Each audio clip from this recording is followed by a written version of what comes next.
고물상 아들 주제에 감히 우리 집안을 망신시켜?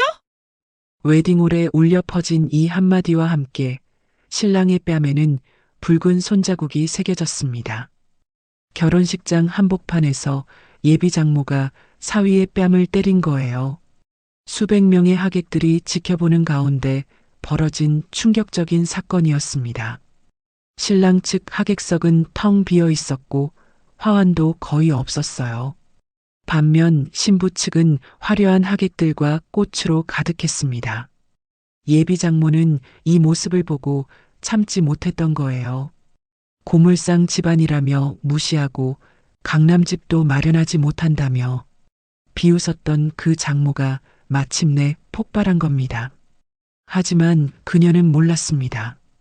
자신이 방금 때린 사위의 어머니가 누구인지를, 그리고 그 한 대가 자신의 인생을 어떻게 바꿔놓을지를. 사연 시작하기 전에 구독과 좋아요 부탁드립니다. 항상 시청해주시는 모든 분들께 감사드립니다. 민호는 손목시계를 힐끗 보았습니다. 6시 30분. 약속 시간보다 30분이나 일찍 도착했어요. 강남역 근처 고급 한정식 레스토랑. 앞 유리문 너머로 보이는 내부는 은은한 조명과 고급스러운 인테리어로 꾸며져 있었습니다. 민호는 깊게 숨을 들이마셨어요. 손바닥에 땀이 배어 나왔습니다. 민호야, 괜찮아? 옆에 서 있던 어머니가 아들의 팔을 살짝 잡았습니다.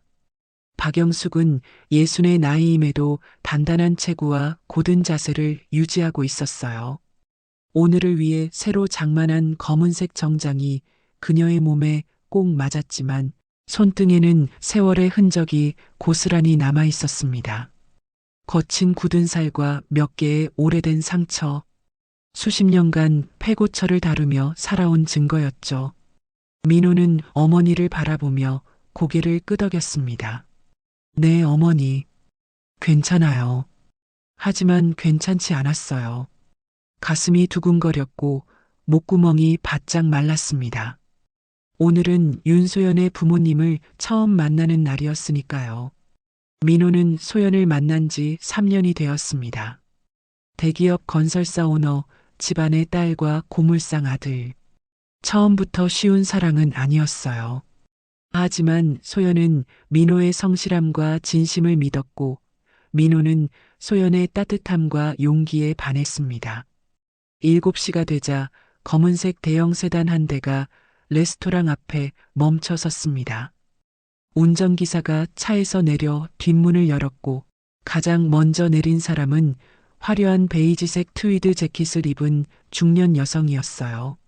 최명자, 소연의 어머니였습니다. 그녀는 선글라스를 벗으며 레스토랑 입구를 힐끗 보았고 민호와 영숙을 발견하자 표정이 미묘하게 굳었습니다. 이어서 내린 사람은 윤재국, 소연의 아버지였어요. 회색 정장에 붉은색 넥타이를 맨 그는 카리스마 있는 인상을 풍겼습니다. 마지막으로 소연이 내렸고 그녀는 민호를 향해 작게 미소 지었어요.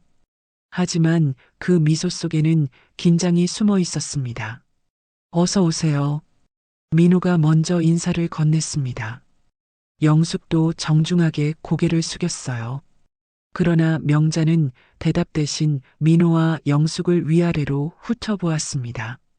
그녀의 시선은 날카로웠고 평가하듯 느껴졌어요. 들어가시죠. 제국이 짧게 말하며 앞장섰습니다. 일행은 레스토랑 안으로 들어갔고 직원의 안내를 받아 2층 프라이빗 룸으로 향했어요.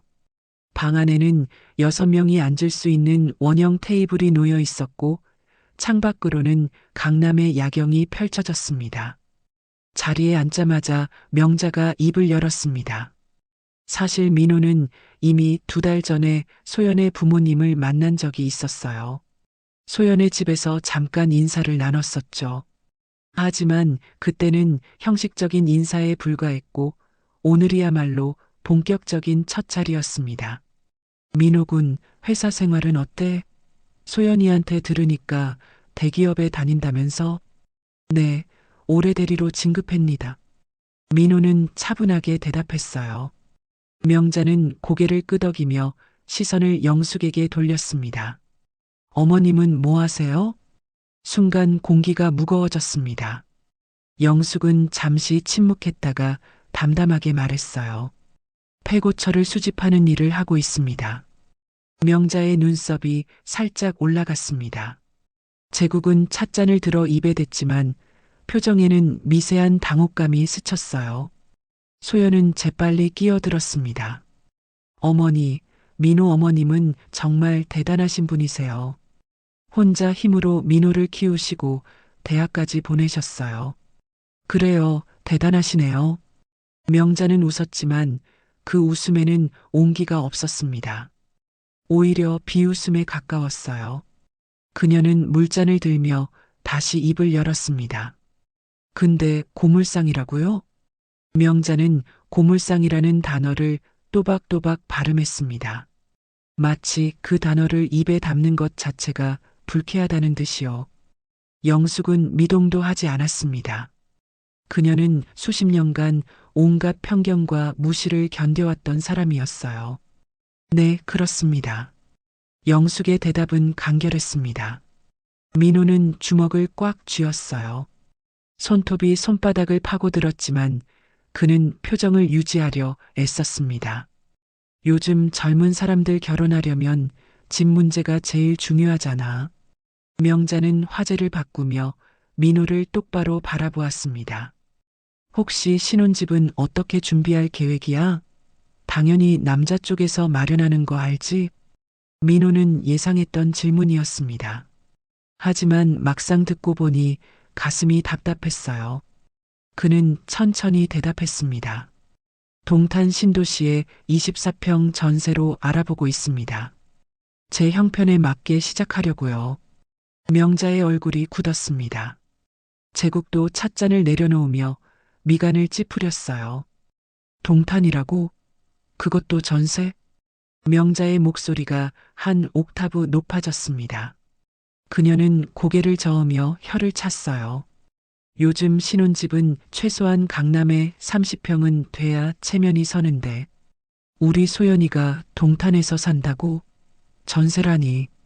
어머니. 소연이 낮은 목소리로 어머니를 불렀습니다. 하지만 명자는 멈추지 않았어요. 민호 씨 어머님도 아시겠지만 요즘 세상이 그래요. 우리 딸이 시집가서 고생하는 거 보고 싶지 않으시잖아요. 명자는 영숙을 향해 웃었지만 그 웃음은 냉소적이었습니다. 영숙은 여전히 침착했어요. 그녀는 천천히 입을 열었습니다. 제 아들은 성실하게 일해서 돈을 모았습니다. 대출도 받아서 최선을 다해 준비했어요. 형편에 맞게 시작하면 되지 않겠습니까? 형편에 맞게요? 명자는 코웃음을 쳤습니다. 그녀는 소연을 바라보며 한숨을 쉬었어요. 소연야, 엄마가 뭐라고 했어? 결혼은 신중하게 해야 한다고. 사랑만으로는 안 된다고. 어머니, 저는 민호를 믿어요. 소연의 목소리는 떨렸지만 단호했습니다. 민호는 그녀의 손을 꽉 잡았어요. 손은 차가웠지만 악력은 단단했습니다. 제국이 낮게 기침을 했습니다. 일단 오늘은 서로 얼굴이나 익히는 자리니까 천천히 이야기합시다. 하지만 명자는 물러서지 않았어요. 그녀는 냅킨으로 입술을 닦으며 다시 말했습니다. 민호군, 솔직히 말할게. 우리 집안은 건설업계에서 30년 넘게 일해온 집안이야. 체면도 있고 주변 사람들 시선도 있어. 근데 고물상 집안이라는 소리를 듣고 사람들이 뭐라고 하겠어? 민호의 얼굴이 굳었습니다. 영숙은 여전히 미동도 하지 않았지만 그녀의 눈빛은 차가워졌어요.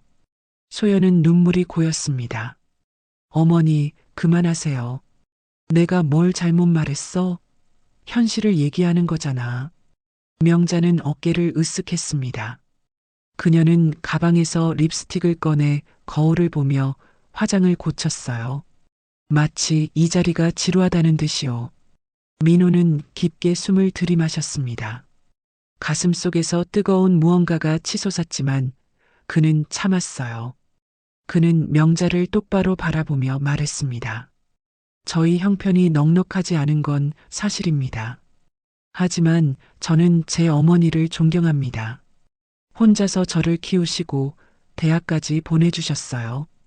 그 과정에서 얼마나 힘드셨을지 저는 압니다. 명자는 립스틱을 닫으며 민호를 쳐다보았습니다. 그녀의 눈빛은 여전히 차갑고 날카로웠어요. 그래, 대단하시지. 근데 그게 우리 딸 인생과 무슨 상관이야? 순간 정적이 흘렀습니다. 소연은 어머니의 손을 잡았어요. 어머니, 제발 그만하세요. 저는 민호와 결혼할 거예요. 소연아. 명자의 목소리가 낮아졌습니다. 그녀는 딸의 손을 뿌리치며 가방을 집어들었어요. 오늘은 여기까지 하자. 민호 군도 생각 좀 해봐. 결혼은 두 사람만의 문제가 아니니까. 명자는 자리에서 일어났습니다. 제국도 따라 일어났고 소연은 민호를 불안한 눈빛으로 바라보았어요. 민호는 고개를 끄덕이며 소연을 안심시키려 했지만 그의 미소는 쓸쓸했습니다. 일행은 레스토랑을 나왔습니다. 명자와 제국은 기사가 기다리는 차에 올랐고 소연은 민호와 영숙에게 다가왔어요. 민호야, 어머님 정말 죄송해요. 소연의 눈에서 눈물이 흘러내렸습니다. 민호는 그녀의 어깨를 감싸며 말했어요. 괜찮아. 우리 괜찮아. 하지만 괜찮지 않았습니다. 영숙은 아들의 등을 두드리며 조용히 말했어요. 민호야, 집에 가자. 두 사람은 지하철역으로 향했습니다. 화려한 강남의 불빛 아래 그들의 뒷모습은 작고 외로워 보였어요. 민호는 걸으면서 생각했습니다. 이 결혼 정말 가능할까? 하지만 그는 고개를 저었어요. 포기할 수 없었습니다.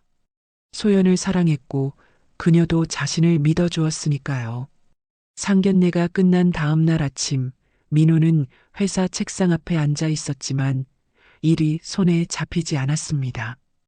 어제 저녁 장면이 계속 머릿속을 맴돌았어요.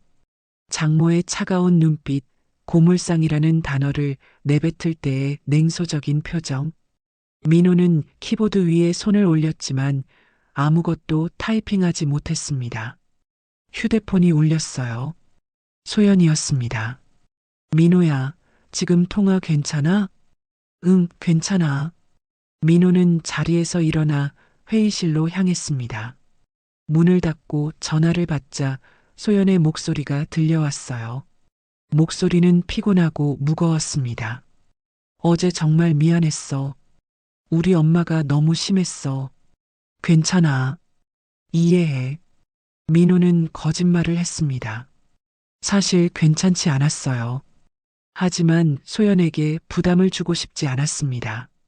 민호야, 우리 집 얘기 좀 해도 될까? 엄마가 계속 신혼집 문제를 가지고 얘기하시는데. 민호는 한숨을 쉬었습니다. 예상했던 일이었어요. 뭐라고 하셨는데? 강남에 집을 마련하라고. 최소한 30평은 돼야 한다고. 전세는 안 된다고. 소연의 목소리가 떨렸습니다. 민호는 입술을 깨물었어요. 강남 30평이라니. 그건 최소 10억은 넘는 금액이었습니다. 민호가 평생 모아도 불가능한 액수였어요. 소연아, 나 지금 가진 돈이 얼마인지 알지? 응, 알아. 직장 생활 5년 동안 모은 게 1억이야. 그리고 주식으로 좀 벌어서 지금 1억 5천 정도 있어.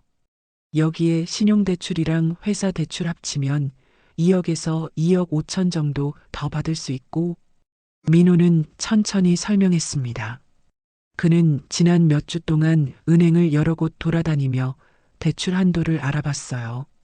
신용등급도 확인하고 회사 재직 증명서도 떼고 가능한 모든 방법을 알아봤습니다. 그럼 총 3억 5천에서 4억 정도야.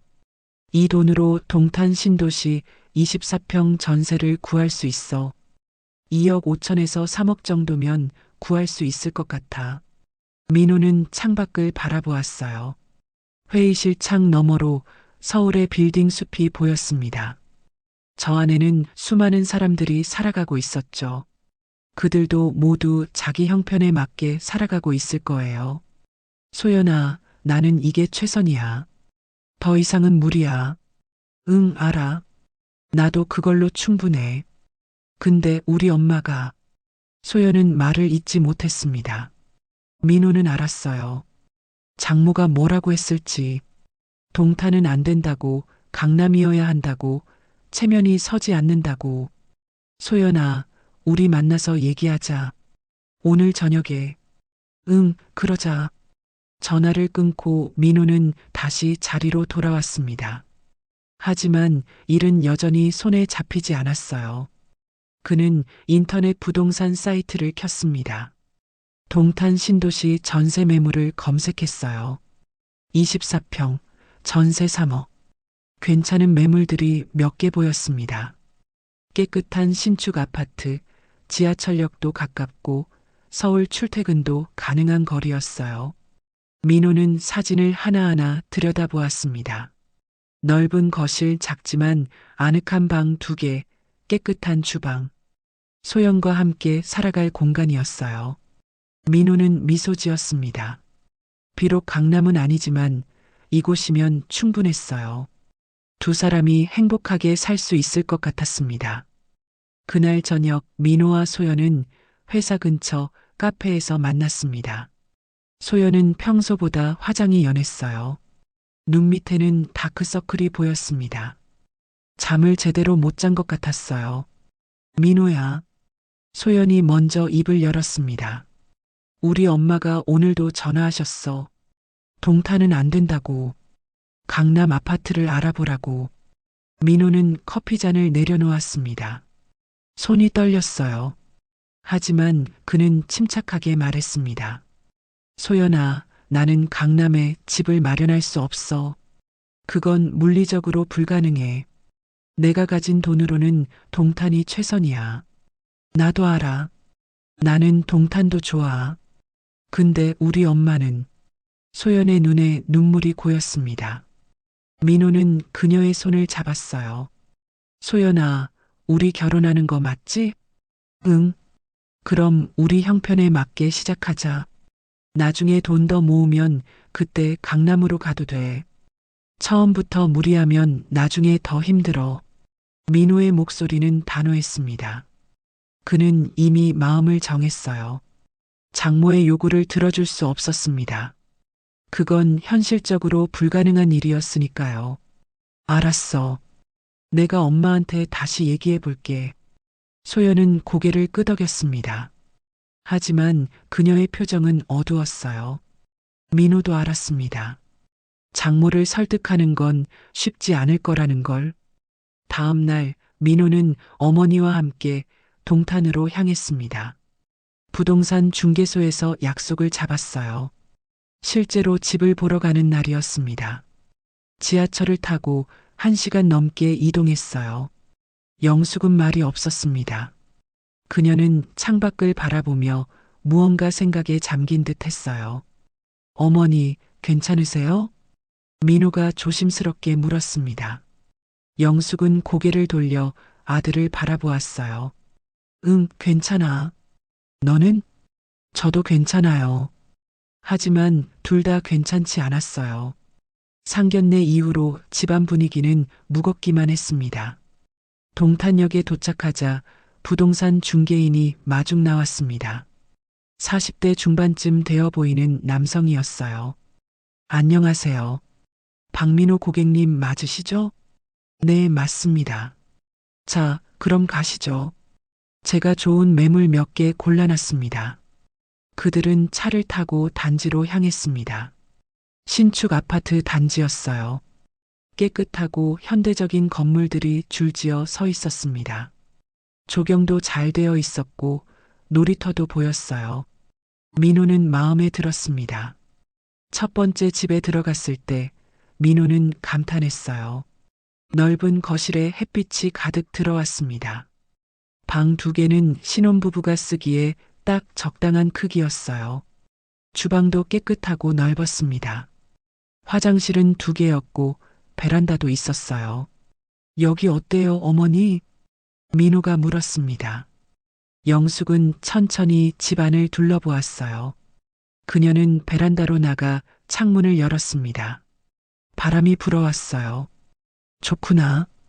깨끗하고. 네, 신축이라 그래요. 전세 2억 7천입니다. 부동산 중개인이 설명했습니다. 민호는 계산기를 꺼내 계산했어요. 2억 7천이면 가능했습니다. 대출까지 합치면 충분히 구할 수 있는 금액이었어요. 2번째, 3번째 집도 둘러봤습니다. 모두 괜찮았어요. 민호는 마음이 조금씩 가벼워졌습니다. 이곳에서 소영과 함께 살 수 있다는 생각에 설렜어요. 저녁이 되어 서울로 돌아가는 지하철 안에서 영숙이 말했습니다. 민호야, 오늘 본 집들 다 괜찮았어. 네, 저도 그렇게 생각해요. 근데 소연이 어머니는 뭐라고 하시니? 민호는 잠시 침묵했습니다. 어머니에게 전부 말해야 할까 고민했어요. 하지만 숨길 수 없었습니다. 강남에 집을 마련하래요. 30평 이상으로요.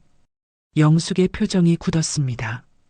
그녀는 고개를 끄덕이며 말했어요. 그래. 짧은 대답이었지만 그 안에는 많은 감정이 담겨 있었습니다. 영숙은 창밖을 바라보았어요. 어둠이 내린 서울의 풍경이 스쳐 지나갔습니다. 민호야, 너 하고 싶은 대로 해. 내 인생이니까.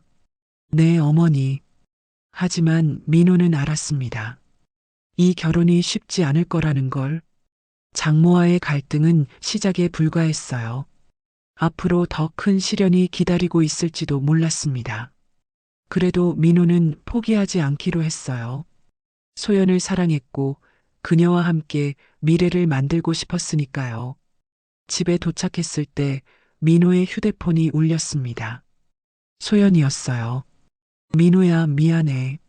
소연의 목소리는 떨리고 있었습니다. 왜? 무슨 일이야? 우리 엄마가 오늘 아빠한테 얘기했대. 민호네 집안이 고물상이라고 강남 집도 못 구해준다고. 아빠도 좀 그러시는 것 같아. 민호는 주먹을 쥐었습니다. 손톱이 손바닥을 파고들었어요. 괜찮아. 우리 계획대로 하자. 응. 고마워. 전화를 끊고 민호는 자리에 앉았습니다. 가슴이 답답했어요. 하지만 그는 이를 악물었습니다. 이대로 무너질 수 없었어요. 자신과 어머니 그리고 소연을 위해서라도 당당하게 서 있어야 했습니다. 결혼 날짜가 정해졌습니다. 석 달 후인 2025년 6월 15일이었어요. 민호와 소연은 주말마다 만나 결혼 준비를 했습니다. 예식장 계약, 청첩장 디자인, 예물 선택, 해야 할 일들이 산더미처럼 쌓여 있었어요. 어느 토요일 오후 민호와 소연은 청담동의 한 예물 가게에 있었습니다. 유리 진열장 안에는 반짝이는 반지들이 놓여 있었어요. 직원이 친절하게 설명했지만 민호의 머릿속은 복잡했습니다. 가격표를 볼 때마다 한숨이 나왔어요. 이 제품은 500만 원대이고요. 이쪽은 700만 원대입니다. 직원의 목소리가 들렸습니다. 민호는 가격표를 보며 입술을 깨물었어요. 예물만 해도 1,000만 원이 훌쩍 넘었습니다. 소연아, 어떤 게 마음에 들어? 민호가 물었습니다. 그녀는 반지를 끼워보며 미소 지었어요. 민호는 그 미소를 보며 마음이 아팠습니다. 소연은 행복해 보였지만 민호는 통장 잔고가 줄어드는 게 느껴졌어요. 이거 괜찮은 것 같아. 민호는 가장 저렴한 제품을 가리켰습니다. 400만 원대였어요.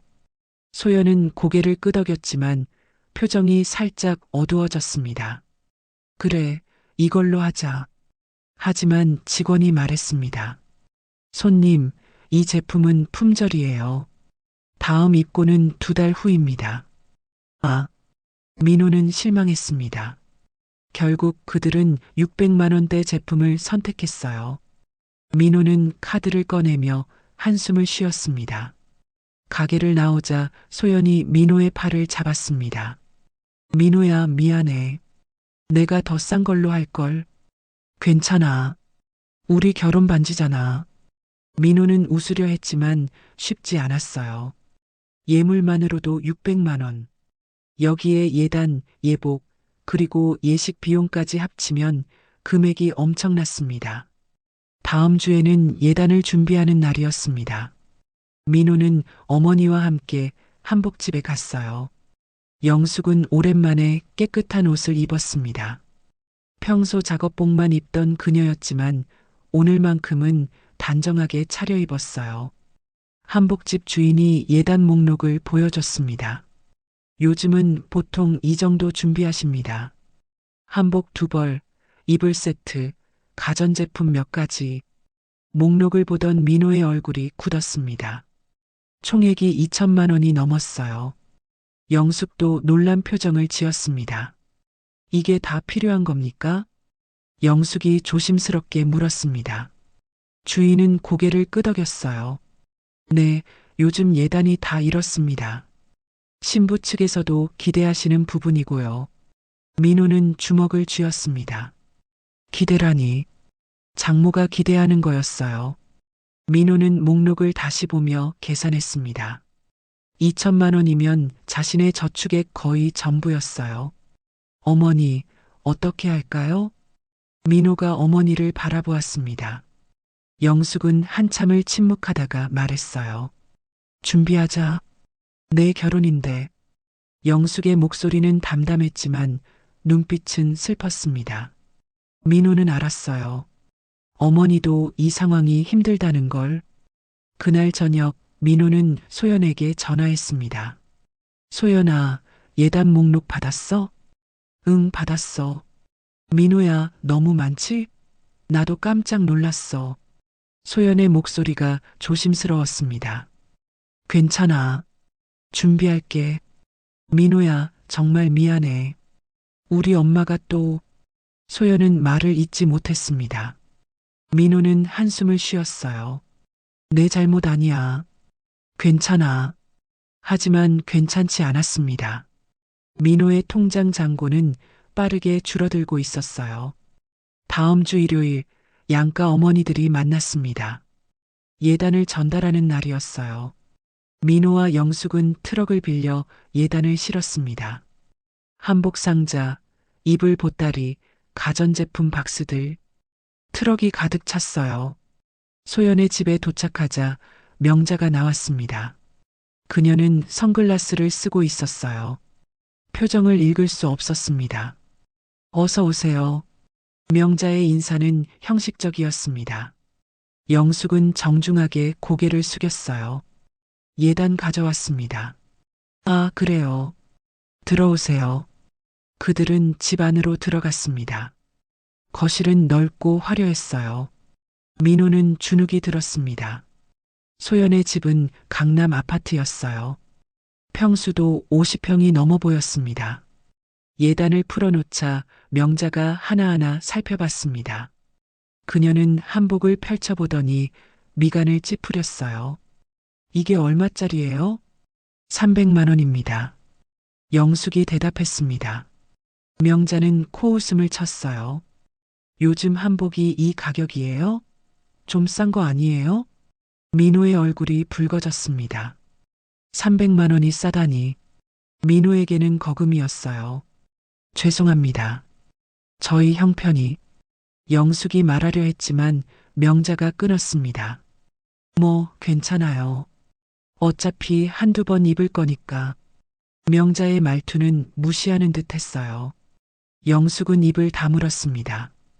민호는 주먹을 쥐었어요. 손톱이 손바닥을 파고들었습니다. 이불을 펼치자 명자가 또 말했습니다. 이불 색깔이 좀 그렇네요. 요즘은 이런 색 안 쓰는데. 어머니. 소연이 끼어들었습니다. 그녀는 어머니의 팔을 잡았어요. 괜찮아요. 예뻐요. 내가 뭘 알아. 결혼도 안 해봤으면서. 명자는 딸의 손을 뿌리쳤습니다. 소연의 얼굴이 창백해졌어요. 가전제품을 꺼내자 명자는 한숨을 쉬었습니다. 이 브랜드예요? 좀 더 좋은 걸로 하지. 민호는 더 이상 참을 수 없었습니다. 그는 일어서서 말했어요. 저희가 준비할 수 있는 최선입니다. 죄송합니다. 명자는 민호를 쳐다보았습니다. 그녀의 눈빛은 차가웠어요. 최선이 이 정도라고요? 순간 정적이 흘렀습니다. 영숙은 아들의 손을 잡았어요. 그녀의 손은 떨리고 있었습니다. 죄송합니다. 저희 형편이 이렇습니다. 영숙의 목소리는 낮았지만 단단했습니다. 명자는 어깨를 으쓱했어요. 뭐 됐어요. 이미 받았으니. 그날 집으로 돌아오는 길 민호와 영숙은 말이 없었습니다. 지하철 안은 시끄러웠지만 두 사람은 조용했어요. 민호는 창밖을 바라보았습니다. 마음이 무거웠어요. 민호야. 영숙이 조용히 불렀습니다. 네, 어머니. 힘들지? 민호는 고개를 끄덕였습니다. 거짓말할 수 없었어요. 네, 조금요. 미안하다. 내가 더 잘 살았으면. 영숙의 목소리가 떨렸습니다. 민호는 깜짝 놀라 어머니를 바라보았어요. 어머니, 그런 말씀 마세요. 어머니는 최선을 다하셨어요. 그래도 영숙은 더 이상 말하지 못했습니다. 그녀는 고개를 숙였어요. 민호는 어머니의 손을 잡았습니다. 거칠고 굳은 살 박힌 손이었어요. 그 손으로 어머니는 평생 쓰레기를 주었습니다. 아들을 키우기 위해서요. 어머니, 괜찮아요. 우리 잘 될 거예요. 민호는 어머니를 안심시키려 했습니다. 하지만 그 자신도 확신이 없었어요. 집에 도착해서 민호는 혼자 방에 앉았습니다. 통장을 확인했어요. 잔고가 눈에 띄게 줄어 있었습니다. 예물, 예단, 그리고 곧 있을 예식 비용까지 모든 게 돈이었어요. 휴대폰이 울렸습니다. 소연이었어요. 민호야, 오늘 정말 미안했어. 소연의 목소리는 울먹이고 있었습니다. 괜찮아. 괜찮지 않아. 우리 엄마가 너무 심했어. 나도 참다가 나중에 엄마한테 말했어. 뭐라고? 그만하라고. 민호 어머님이 얼마나 힘드셨겠냐고. 민호는 가슴이 뭉클했습니다. 소연이 고마웠어요. 그랬구나. 고마워. 민호야, 우리 조금만 참자. 결혼하고 나면 괜찮아질 거야. 응, 그러자. 하지만 민호는 알았습니다. 결혼한다고 해서 모든 게 해결되는 건 아니라는 걸. 장모와의 갈등은 계속될 거예요. 하지만 민호는 포기할 수 없었습니다. 소연을 사랑했고 그녀와 함께하고 싶었으니까요. 밤이 깊어갔습니다. 민호는 창밖을 바라보았어요. 별이 보이지 않는 서울의 밤하늘이었습니다. 민호는 생각했어요. 언젠가는 이 모든 게 추억이 될 거라고. 힘든 순간도 슬픈 순간도 모두 지나갈 거라고. 하지만 지금 이 순간은 너무 힘들었습니다. 민호는 눈을 감았어요. 내일 또 출근해야 했고 결혼 준비도 계속해야 했습니다. 쉴 틈이 없었어요. 어머니 영숙도 자신의 방에서 잠들지 못하고 있었습니다. 그녀는 천장을 바라보며 생각했어요. 아들이 행복했으면 좋겠다고. 그것만이 그녀의 바람이었습니다. 2025년 6월 14일 오후 결혼식을 하루 앞둔 날이었습니다. 민호는 동탄 아파트 거실에 앉아 창밖을 바라보았어요. 한 달 전에 이사를 왔을 때만 해도 설렜는데 지금은 복잡한 마음뿐이었습니다. 24평 아파트는 깨끗하고 아늑했어요. 신혼부부가 살기에 충분한 공간이었습니다. 민호는 이곳에서 소연과 행복하게 살 수 있을 거라 믿었어요. 하지만 한 달 동안 혼자 살면서 그 믿음은 조금씩 흔들렸습니다. 한 달 전 계약서에 도장을 찍던 날이 떠올랐어요. 그날도 명자는 전화로 불만을 쏟아냈었습니다. 동탄이라니. 우리 소연이가 거기서 어떻게 살아? 어머님, 좋은 곳입니다. 직접 오셔서 보시면. 볼 것도 없어? 강남도 아닌데 뭘 봐. 그 이후로도 명자의 불만은 계속되었어요. 소연을 만날 때마다 소연은 미안해했습니다. 어머니가 또 뭐라고 했다고, 신혼집 문제로 계속 잔소리한다고. 민호는 한숨을 쉬며 일어났습니다. 오늘 오후 3시에 예식장에서 리허설이 있었어요. 양가 부모님도 모두 오시기로 했습니다. 마지막 점검을 하는 자리였죠. 민호는 정장을 꺼내 입었습니다. 거울을 보니 피곤한 얼굴이 보였어요. 요즘 잠을 제대로 못 잤습니다. 결혼 준비 스트레스에 회사 일까지 겹쳐 몸도 마음도 지쳐 있었어요. 지하철을 타고 강남으로 향했습니다. 1시간 남짓 걸렸어요. 매일 이 길을 출퇴근하게 될 거였습니다. 민호는 괜찮다고 생각했지만 장모는 이것조차 문제 삼았어요. 출퇴근 시간이 너무 길다고, 소연이 고생한다고. 예식장에 도착하자 이미 사람들이 모여 있었습니다. 소연과 어머니 영숙, 그리고 명자와 제국이 로비에 서 있었어요. 민호는 다가가 인사했습니다. 안녕하세요. 왔구나. 영숙이 아들을 반겼습니다. 명자는 민호를 힐끗 보고는 고개를 돌렸어요. 차가운 반응이었습니다. 자, 그럼 들어가 볼까요? 웨딩 플래너가 안내했습니다. 일행은 예식장 안으로 들어갔어요. 화려한 샹들리에가 천장에 매달려 있었고 하얀 꽃으로 장식된 버질로드가 펼쳐져 있었습니다. 내일 식수는 이렇게 진행됩니다. 먼저 신랑 입장하시고요. 플래너가 설명을 시작했습니다. 민호는 버질로드를 걸어봤어요. 내일이면 이 길을 걸어 소연을 맞이하게 될 거였습니다. 가슴이 두근거렸어요. 신부 입장은 아버님과 함께 하시고요. 제국이 소연의 팔짱을 끼고 걸었습니다. 소연은 웃고 있었지만 긴장한 것 같았어요. 민호는 그녀를 바라보며 미소 지었습니다. 리허설이 끝나고 일행은 예식장 옆 카페로 이동했습니다. 잠깐 앉아서 내일 일정을 확인하는 시간이었어요. 테이블에 둘러앉아 명자가 먼저 입을 열었습니다. 민호군, 신혼집 잘 정리했어? 네, 정리 다 했습니다. 소연이 짐은 언제 옮길 건데? 내일 결혼식 끝나고 바로 옮기려고요. 민호는 차분하게 대답했습니다. 명자는 커피를 한 모금 마시며 고개를 저었어요. 동탄이라니. 아직도 믿기지가 않네. 어머니. 소연이 어머니를 불렀습니다.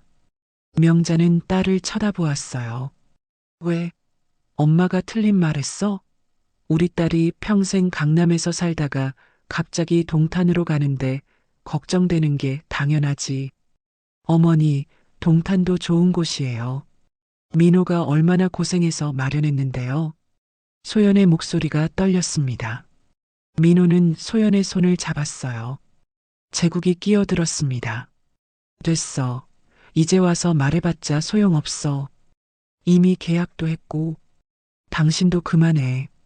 내일 결혼식인데 분위기 망치지 말고. 제국의 말에 명자는 입을 다물었습니다. 하지만 그녀의 표정은 여전히 불만스러웠어요. 영숙이 조용히 말했습니다. 사돈댁 마음도 이해합니다. 하지만 저희 아들이 정말 최선을 다했습니다. 최선이 그 정도라는 게 문제죠. 명자의 말이 날카롭게 꽂혔습니다. 영숙은 더 이상 말하지 않았어요. 민호는 주먹을 쥐었습니다. 어머님, 죄송합니다. 하지만 이게 제가 할 수 있는 전부였습니다. 민호의 목소리는 낮았지만 단단했습니다. 제 월급으로, 제 저축으로 마련한 집입니다. 비록 강남은 아니지만 소연과 행복하게 살 수 있을 거라 믿습니다. 명자는 민호를 빤히 쳐다보았습니다. 그녀의 눈빛은 차갑고 날카로웠어요. 행복? 돈 없이 무슨 행복이야. 순간 정적이 흘렀습니다. 소연의 눈에 눈물이 고였어요. 어머니, 제발 그만하세요. 나는 내 엄마야. 내 앞날이 걱정돼서 하는 말이야. 명자의 목소리에 감정이 실렸습니다. 분노만이 아니었어요. 걱정과 두려움도 섞여 있었습니다. 제국이 자리에서 일어났습니다. 오늘은 여기까지 하자. 내일 다시 보자고. 일행은 카페를 나왔습니다. 민호와 영숙은 먼저 인사를 하고 지하철역으로 향했어요. 소연은 민호를 배웅하며 손을 꼭 잡았습니다. 민호야, 미안해. 우리 엄마가. 괜찮아. 이해해. 내일은 좋은 날이 될 거야. 우리 행복하자. 소연의 목소리는 떨렸지만 다짐처럼 들렸어요. 민호는 고개를 끄덕였습니다. 그래, 행복하자. 지하철 안에서 영숙이 물었습니다. 민호야, 괜찮아? 네, 어머니. 하지만 괜찮지 않았습니다. 민호는 창밖을 바라보았어요. 어둠이 내린 서울의 풍경이 스쳐 지나갔습니다. 동탄 아파트로 돌아와 민호는 소파에 앉았습니다. 빈집은 고요했어요. 내일이면 소연이 이곳에 올 거였습니다. 두 사람의 집이 될 거예요. 민호는 방을 둘러보았습니다.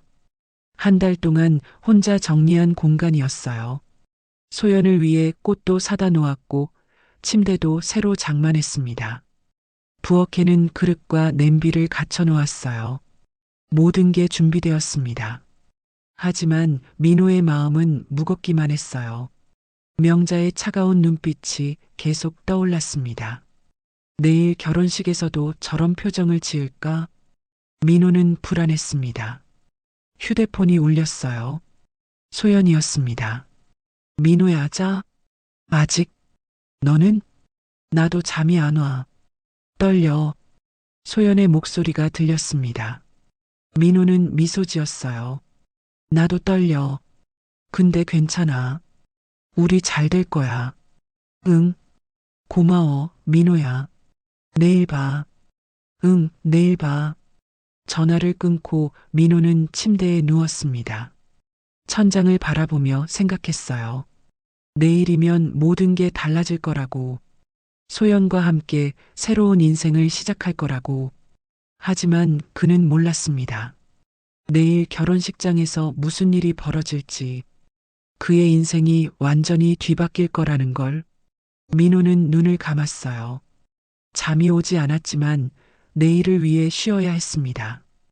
2025년 6월 15일 오전 10시, 강남의 한 웨딩홀 앞은 이른 아침부터 북적였습니다.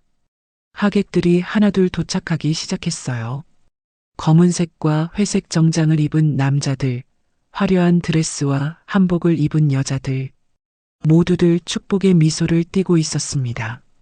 민호는 신랑 대기실에서 거울을 보고 있었습니다. 검은색 턱시도가 그의 몸에 딱 맞았어요.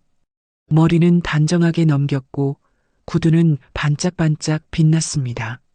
겉으로는 완벽해 보였지만 민호의 손은 떨리고 있었어요.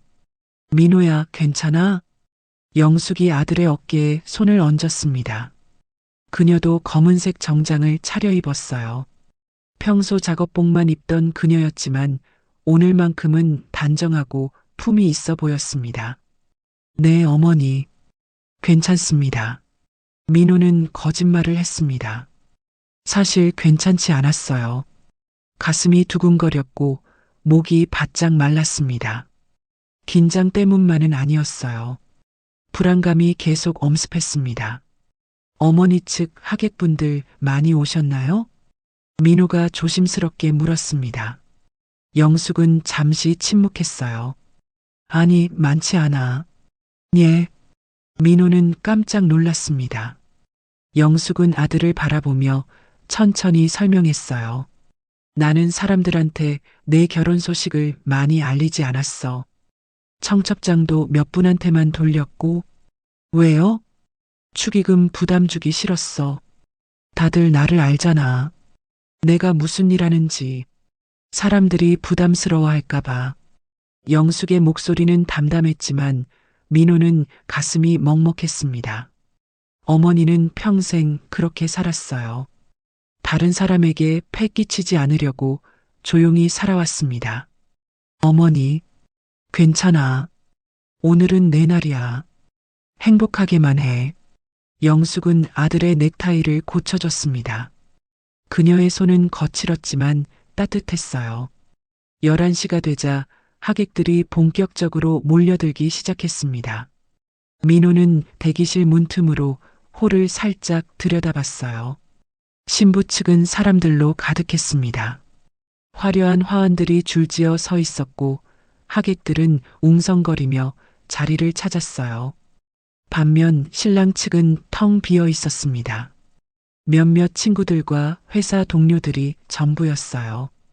화환도 손에 꼽을 정도였습니다. 대비가 너무 극명했어요. 민호는 가슴이 철렁했습니다. 이 모습을 장모가 보면 뭐라고 할까? 아니, 이미 봤을 거예요. 민호는 불안했습니다. 12시가 되자 식이 시작되었습니다. 민호는 입장 음악에 맞춰 버질로드를 걸었어요. 하객들의 시선이 집중되었습니다. 박수 소리가 들렸지만 민호는 텅 빈 신랑 측 좌석이 신경 쓰였어요. 소연이 입장했습니다. 새하얀 웨딩드레스를 입은 그녀는 아름다웠어요. 제국과 팔짱을 낀 채 천천히 걸어왔습니다. 민호는 그녀를 보며 미소 지었어요. 이 순간만큼은 모든 걱정을 잊고 싶었습니다. 예식이 진행되었습니다. 주례 말씀, 서약, 반지 교환. 모든 게 순조롭게 흘러갔어요. 민호와 소연은 마주보며 웃었습니다. 행복한 순간이었어요. 하지만 예식이 끝나고 양가 사진 촬영 시간이 되자 분위기가 바뀌었습니다.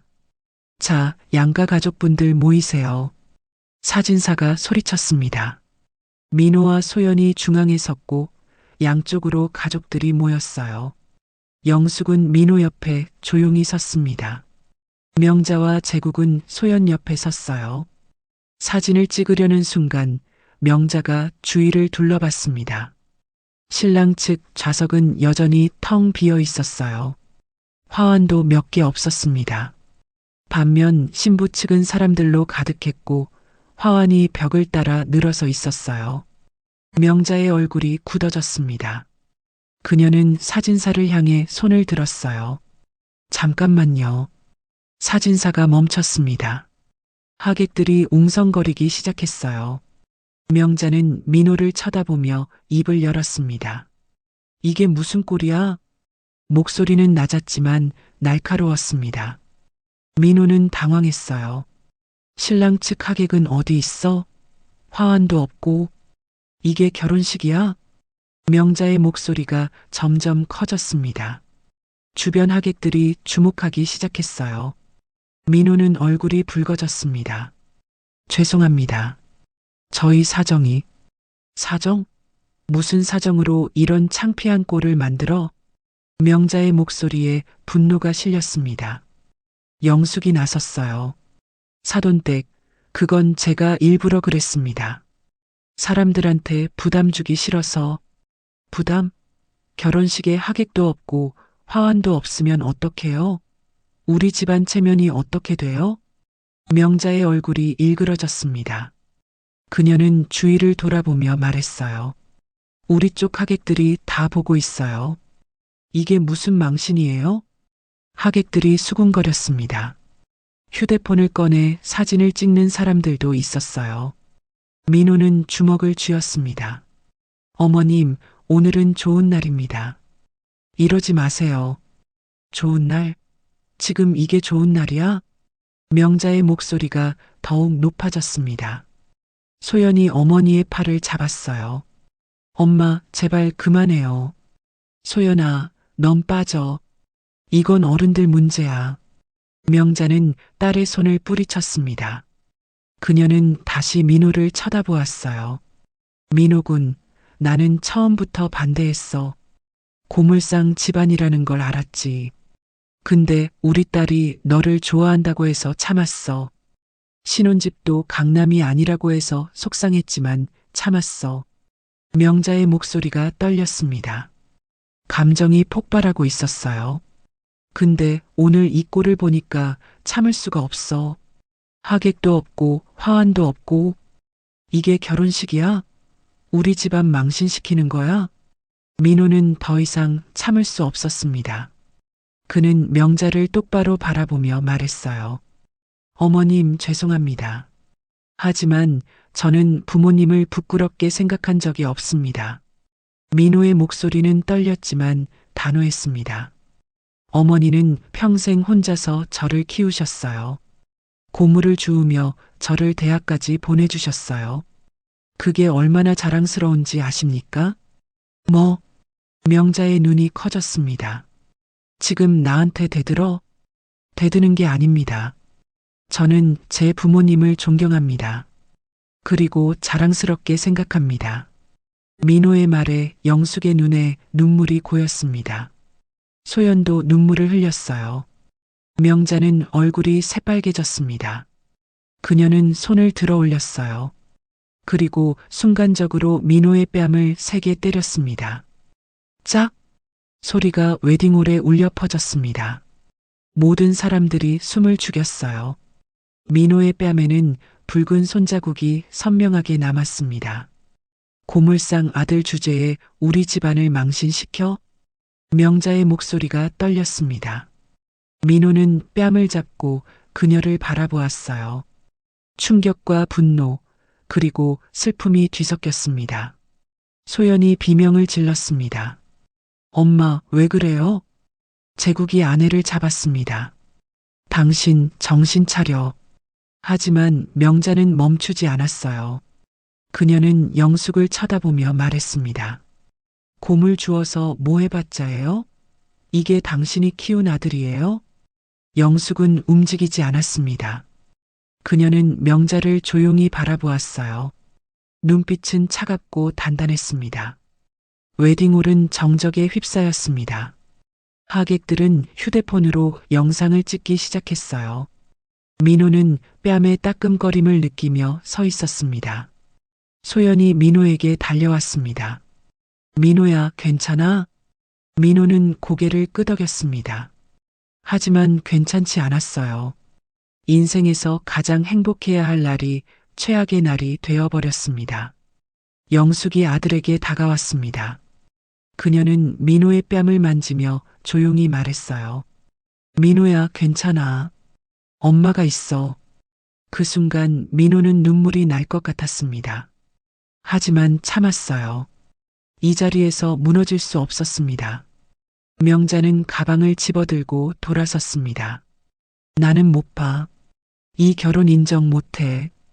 그녀는 웨딩홀을 나갔습니다. 제국이 황급히 따라갔어요. 하객들은 웅성거렸습니다. 민호는 그 자리에 서 있었습니다. 뺨의 붉은 자국은 여전히 선명했어요. 소연이 그의 손을 잡았습니다.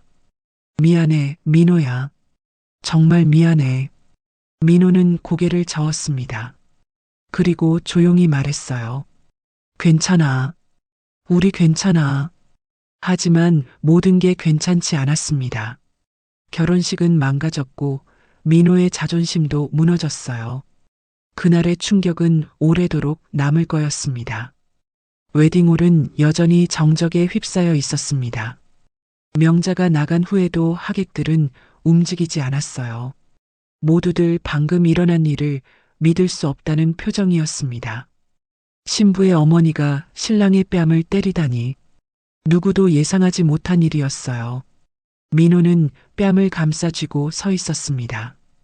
따끔거림이 점점 심해졌어요. 붉은 손자국이 더욱 선명해졌습니다. 소연은 민호의 팔을 붙잡고 울고 있었어요.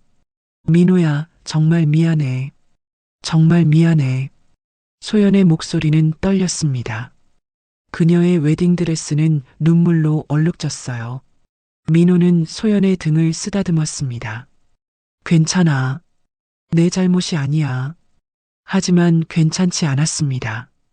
민호의 가슴은 분노와 수치심으로 가득 찼어요. 이렇게 많은 사람들 앞에서 맞다니.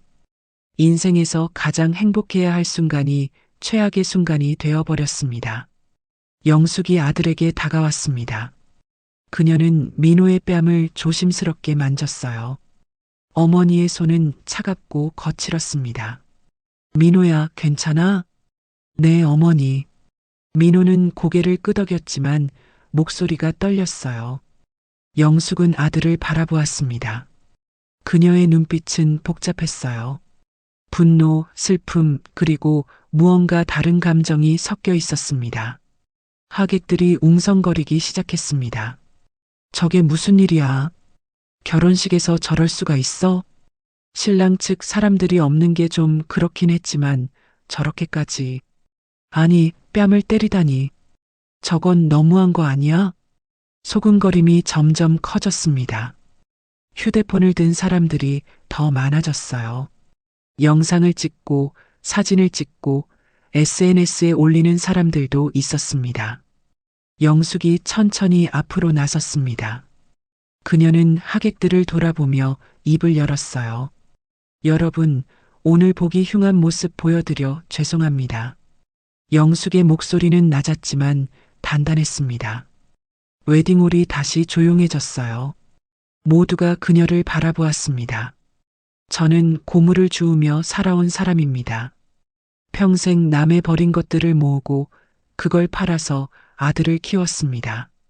영숙은 침착하게 말했습니다. 그녀의 눈빛은 흔들림이 없었어요. 부끄러운 일이라고 생각하는 사람도 있을 겁니다. 하지만 저는 제 일을 부끄러워한 적이 없습니다. 정직하게 일했고 땀 흘려번 돈으로 아들을 키웠습니다. 하객들이 숨을 죽이고 들었습니다. 영숙은 계속 말했어요. 제 아들은 좋은 사람입니다. 성실하고 정직하고 따뜻한 마음을 가진 사람입니다. 비록 우리가 가난하고 화려하지 않지만 저는 제 아들이 자랑스럽습니다. 영숙의 목소리가 떨렸습니다. 감정이 북받쳐 오르는 것 같았어요.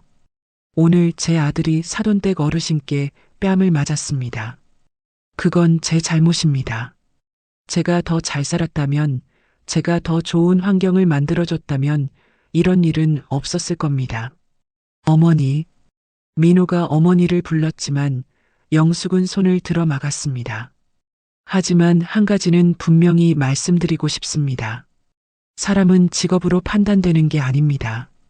어떻게 사느냐로 판단되는 겁니다. 영숙의 말에 하객들 사이에서 작은 박수 소리가 들렸습니다. 몇몇 사람들이 고개를 끄덕였어요. 영숙은 민호를 바라보았습니다. 민호야, 고개 들어. 너는 잘못한 게 없어. 민호는 어머니를 바라보았습니다. 눈물이 날 것 같았어요. 평생 자신을 키워준 어머니, 고물을 주우며 자신을 대학까지 보내준 어머니, 그 어머니가 지금 이렇게 당당히 서 있었습니다. 네, 어머니. 민호는 고개를 들었습니다. 뺨에 붉은 자국은 여전히 아팠지만 민호는 더 이상 수치스럽지 않았어요. 어머니의 말이 힘이 되었습니다. 그때 누군가 박수를 치기 시작했습니다. 1명, 2명, 3명. 박수 소리가 점점 커졌어요. 신랑 측 하객들이 일어나 박수를 쳤습니다. 그리고 신부 측 하객 중에서도 몇몇이 박수를 쳤어요. 영숙은 고개를 숙여 인사했습니다. 그녀는 다시 아들에게 돌아왔어요. 민호야, 우리 집에 가자. 네, 어머니. 민호는 소연을 바라보았습니다. 소연은 여전히 울고 있었어요. 소연아, 미안해. 오늘 이렇게 되어서. 아니야, 민호야. 내가 미안해. 우리 엄마가. 소연은 말을 잇지 못했습니다. 민호는 그녀의 손을 잡았어요. 괜찮아. 우리 잘 될 거야. 응. 소연은 고개를 끄덕였지만 눈물은 멈추지 않았습니다. 민호와 영숙은 웨딩홀을 나왔습니다. 밖에는 명자와 제국이 차 앞에 서 있었어요.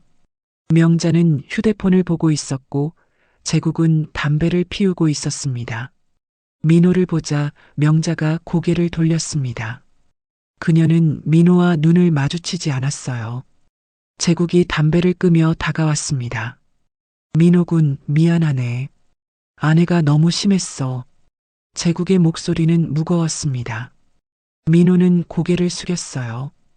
괜찮습니다. 괜찮지 않지. 오늘 일은 정말 미안하게 됐어. 제국은 한숨을 쉬었습니다. 그는 아내를 쳐다보았지만 명자는 여전히 고개를 돌리고 있었어요.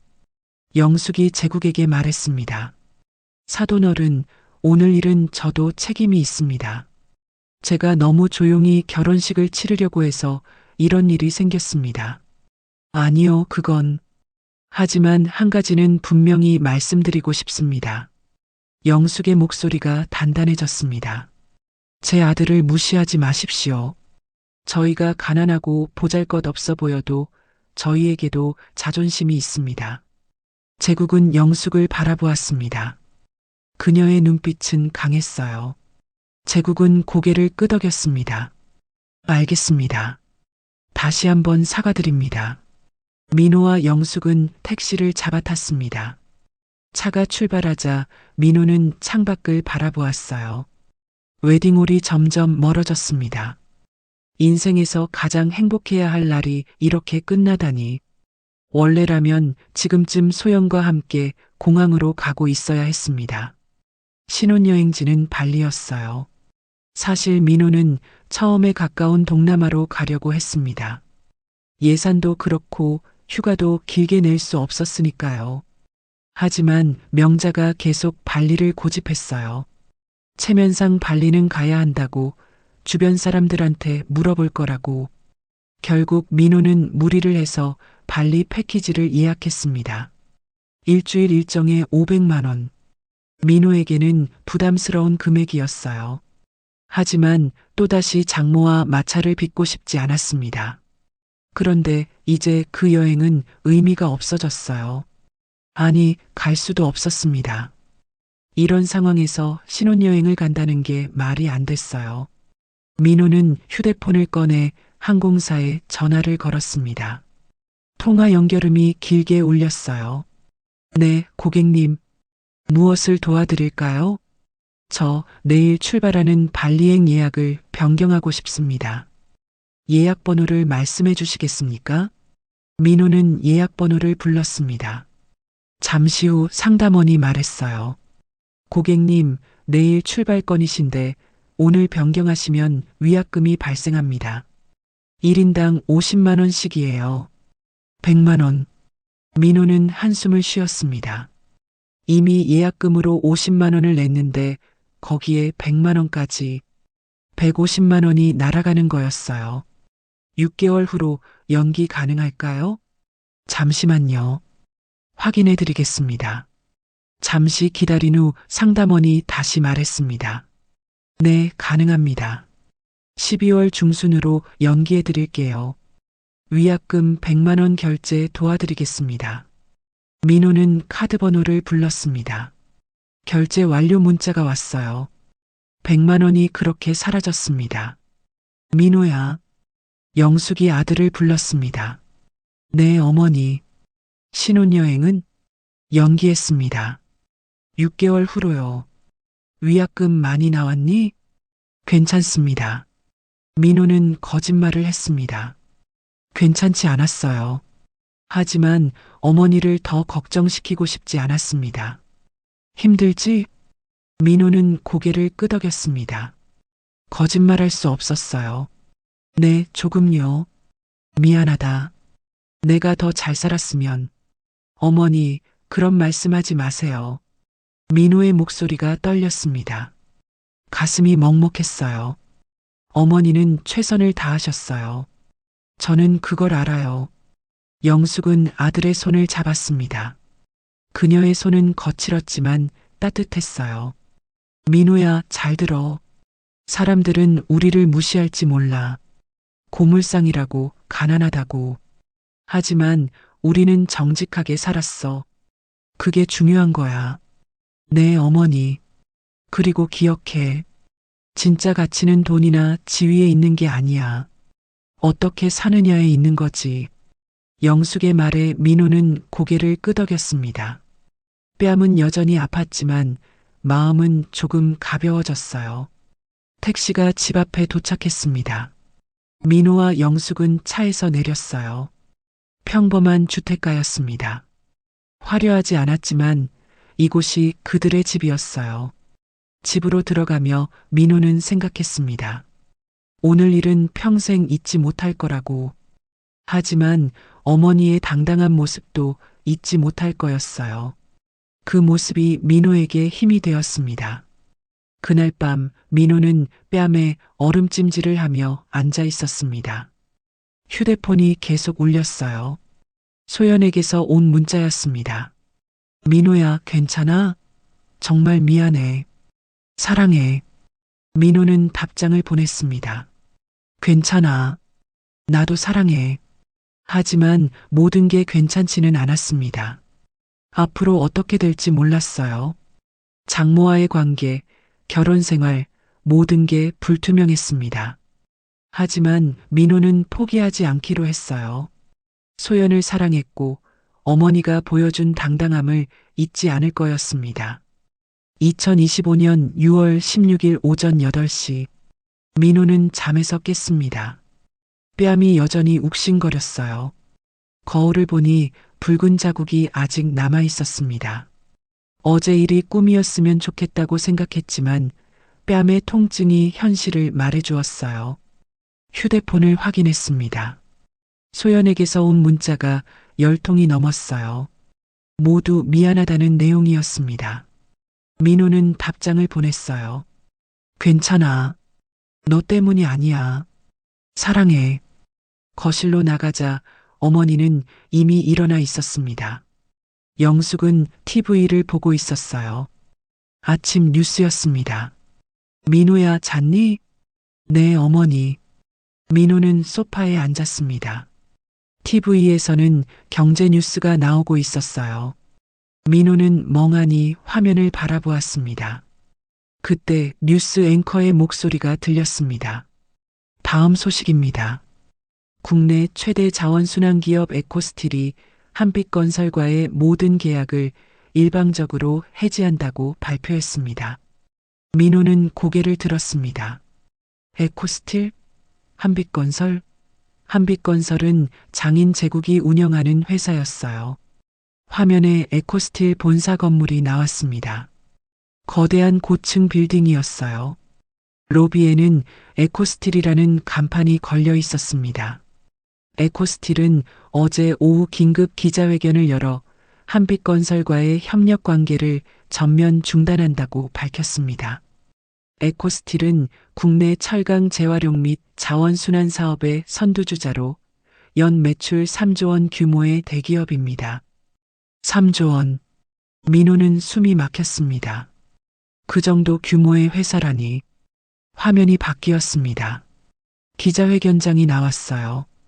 단상에 한 여성이 서 있었습니다. 검은색 정장을 입고 짧은 머리를 단정하게 넘긴 모습이었어요. 민호는 눈을 의심했습니다. 그 여성은 바로 어머니였습니다. 박영숙이었어요. 저는 에코스틸 회장 박영숙입니다. 영숙의 목소리가 TV에서 흘러나왔습니다. 차갑고 단호한 목소리였어요. 어제 웨딩홀에서 보던 모습과는 완전히 달랐습니다. 에코스틸은 오늘부로 한빛건설과의 모든 계약을 해지합니다. 이유는 한빛건설의 부당한 처우와 인권 침해 때문입니다. 민호는 입을 다물지 못했습니다. 어머니가 에코스틸 회장이라고? 3조 원 매출의 회사를 운영한다고? 어머니. 민호는 떨리는 목소리로 어머니를 불렀습니다. 영숙은 TV를 끄고 아들을 바라보았어요. 놀랐니? 이게 무슨... 민호는 말을 잇지 못했습니다. 머릿속이 혼란스러웠어요. 영숙은 소파에 앉으며 천천히 설명하기 시작했습니다. 민호야, 나는 30년 전에 작은 고물상으로 시작했어. 남들이 버린 쓰레기를 모으고 재활용할 수 있는 것들을 찾아냈지. 영숙의 목소리는 담담했습니다. 처음에는 정말 작았어. 리어카 하나로 시작했어. 하지만 나는 알았어. 버려진 것들도 다시 쓰일 수 있다는 걸. 그게 돈이 된다는 걸. 민호는 어머니의 말을 듣고 있었지만 여전히 믿기지 않았어요. 20년 전쯤 나는 작은 재활용 공장을 차렸어. 직원도 5명 뿐이었지. 하지만 사업은 점점 커졌어. 철강 재활용이 돈이 된다는 걸 깨달았고 기술을 개발했어. 그럼 왜 저한테 말씀 안 하셨어요? 민호의 목소리가 떨렸습니다. 너한테 부담 주고 싶지 않았어. 나는 내가 돈 때문에 사는 게 아니라 내 힘으로 사는 법을 배우길 바랐어. 영숙은 아들의 손을 잡았습니다. 그래서 나는 항상 작업복을 입고 다녔어. 너한테는 고물상이라고 말했지. 내가 스스로 일어설 수 있게 하고 싶었어. 민호는 눈물이 날 것 같았습니다. 어머니는 평생 그렇게 살아왔던 거예요. 거대한 회사를 운영하면서도 아들 앞에서는 평범한 고물상으로 살았습니다. 민호는 아무 말도 할 수 없었습니다. 30년 동안 어머니가 숨겨왔던 비밀이었어요. 근데 왜 갑자기 한빛건설과 계약을 끊으신 거예요? 어제 일 때문이야. 영숙의 목소리가 차갑게 식었습니다. 내 아들이 뺨을 맞았어. 사돈댁 어른한테. 그것도 결혼식장에서. 나는 참을 수 없었어. 어머니, 민호야, 나는 평생 무시당하며 살았어. 고물상이라고, 가난하다고. 하지만 내 아들만큼은 무시당하게 둘 수 없어. 영숙의 눈빛이 단단했습니다. 에코스틸은 한빛건설의 최대 철강 공급업체야. 우리가 없으면 한빛건설은 건물을 지을 수 없어. 나는 오늘부로 모든 계약을 끊었어. 민호는 숨이 막혔습니다. 어머니가 이렇게까지 할 줄은 몰랐어요. 그때 휴대폰이 울렸습니다. 제국이었어요. 민호는 전화를 받았습니다. 민호군. 제국의 목소리는 떨리고 있었습니다. 네, 장인어른. 지금 뉴스 봤나? 네. 이게 무슨 일인가? 자네 어머님이 에코스틸 회장이라니. 제국의 목소리에는 당황과 두려움이 섞여 있었어요. 저도 오늘 알았습니다. 민호군, 미안하네. 어제 일은 정말 미안해. 아내가 너무 심했어. 제국은 거의 애원하듯 말했습니다. 부탁이네. 자네 어머님께 말 좀 해줘. 계약 해지는 너무 심한 거 아닌가. 우리 회사가 위기야. 민호는 어머니를 바라보았습니다. 영숙은 고개를 저었어요. 죄송합니다. 그건 제가 결정할 수 있는 문제가 아닙니다. 민호군, 제발. 제국의 목소리가 절박했습니다. 민호는 전화를 끊었어요. 영숙이 말했습니다. 민호야, 미안하다. 내가 너무 과하게 한 것 같니? 아니요, 어머니. 민호는 고개를 저었습니다. 어머니가 하고 싶으신 대로 하세요. 영숙은 아들을 바라보며 미소 지었습니다. 고맙다, 아들아. 그날 오후 뉴스는 에코스틸과 한빛건설 이야기로 가득했습니다. 포털 사이트 실시간 검색어 1위는 박영숙이었어요. SNS에서는 어제 결혼식 영상이 퍼지기 시작했습니다. 장모가 신랑 뺨을 때리는 장면, 그리고 영숙이 당당하게 발언하는 장면. 사람들은 댓글을 달았습니다. 이분이 에코스틸 회장이었다니. 대박이다. 고물상 무시하던 장모 지금 어떤 기분일까? 진짜 멋있다. 저렇게 당당할 수 있다니. 민호는 휴대폰을 내려놓았습니다. 모든 게 현실 같지 않았어요. 어제까지만 해도 자신은 고물상 아들이었습니다. 하지만 오늘은 대기업 회장의 아들이었어요. 영숙은 아들을 안았습니다. 민호도 어머니를 꼭 껴안았어요. 두 사람은 한참을 그렇게 있었습니다. 어머니는 평생 자신을 위해 이렇게 살아왔던 거예요. 그날 저녁 소연에게서 전화가 왔습니다. 민호야. 소연의 목소리는 울먹이고 있었습니다. 미안해. 우리 엄마가. 그리고 어머님이 에코스틸 회장이셨다니. 응, 나도 오늘 알았어. 우리 어떡하지? 소연의 목소리는 불안했습니다. 괜찮아. 우리 잘 될 거야. 민호는 차분하게 말했습니다. 이제는 확신이 있었어요. 어머니가 옆에 있으니까요. 2025년 6월 17일 오전, 한빛건설 본사는 아침부터 난리였습니다. 제국의 사무실 앞에는 간부들이 줄지어 서 있었어요.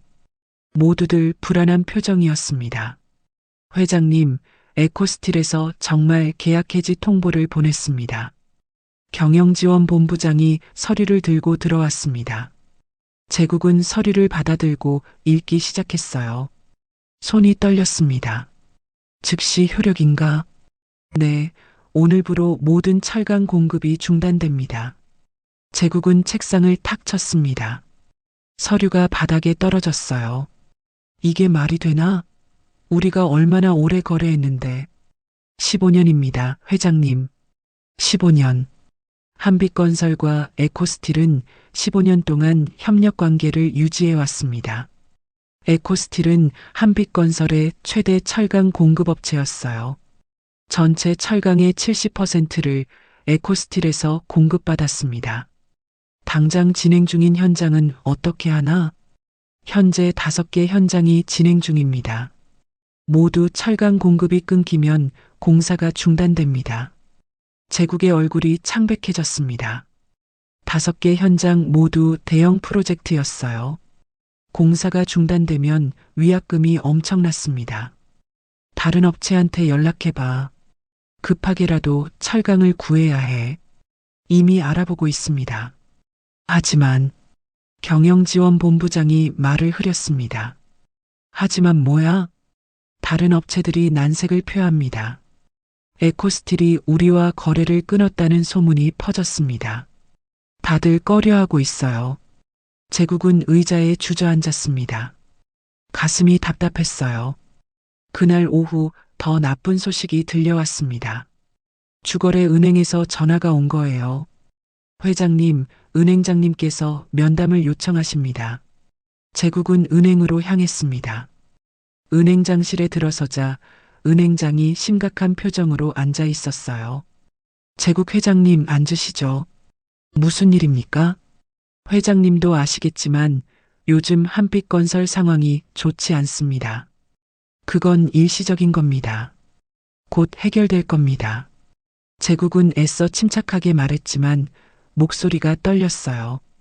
에코스틸과의 계약 해지건 때문에 본점에서 우려를 표하고 있습니다. 그건 그래서 말씀인데요. 한빛건설에 대출해드린 2천억 원을 조기 상환해 주셔야 할 것 같습니다. 제국은 귀를 의심했습니다. 2천억 원을 당장 갚으라고? 그건 불가능합니다. 대출 만기가 아직 3년이나 남았는데요. 약관상 담보가치 하락 시 조기 회수가 가능합니다. 현재 한빛건설의 신용도가 급격히 떨어지고 있습니다. 은행장의 목소리는 냉정했습니다. 제국은 주먹을 쥐었어요. 시간을 주십시오. 제가 해결하겠습니다. 한 달 드리겠습니다. 그때까지 상환 계획을 제출해 주시기 바랍니다. 제국은 은행을 나왔습니다. 다리가 후들거렸어요. 2천억 원을 한 달 안에 마련한다는 건 불가능했습니다. 회사로 돌아오자 더 큰 혼란이 기다리고 있었습니다. 협력업체들이 공사비 선지급을 요구하고 나선 거예요. 평소에는 공사 완료 후 지급하던 방식이었는데 갑자기 태도가 바뀐 거였습니다. 회장님, 협력업체 사장들이 회의실에서 기다리고 있습니다. 제국은 회의실로 향했습니다. 15명의 협력업체 대표들이 앉아 있었어요. 모두들 불안한 표정이었습니다. 회장님, 우리도 먹고 살아야 합니다. 공사비를 먼저 주십시오. 지금까지 믿고 일했는데 요즘 소문이 안 좋습니다. 에코스틸이 손 떼고 은행도 돈 회수한다는데 우리가 어떻게 믿습니까? 목소리들이 겹쳤습니다.